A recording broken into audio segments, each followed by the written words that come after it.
Ya, Tribuners, kembali lagi dengan saya Linda Tisnawati, reporter Tribun Sumsel melaporkan dari SMK 2. Di SMK 2 ini, Tribun Sumsel sedang meninjau proses belajar tatap muka.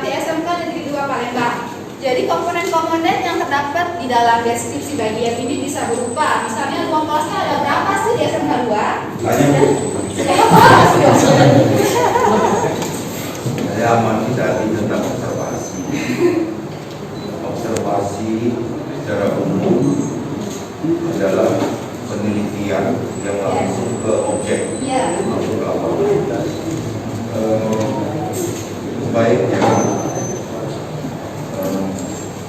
para siswa juga ditambah pada poin 5. Jadi tadi kalau satu pengertian teknik observasi sampai untuk keempat tentang contoh teknik observasi. Yang kelima saya tambahkan hasil dari observasi itu harus segera menjadi panduan untuk tindakan berikut.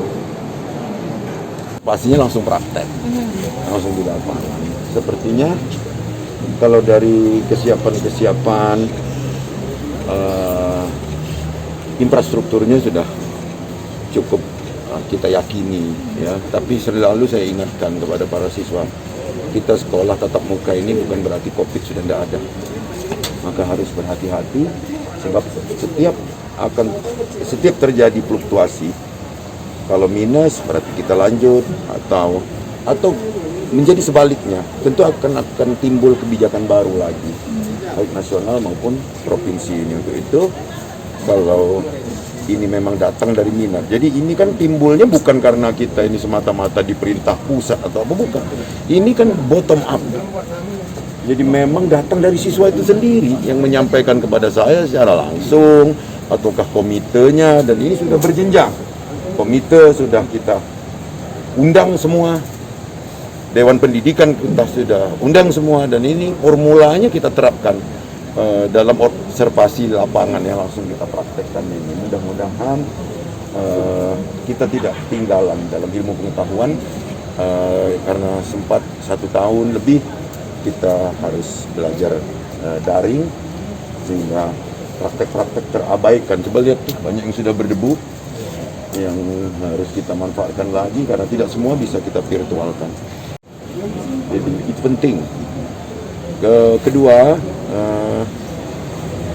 bingkai yang sudah kita buat dari pemerintah provinsi untuk diterapkan di kabupaten kota dan sampai dengan lembaga-lembaga pendidikannya, kepala sekolah, komite itu mengaturnya.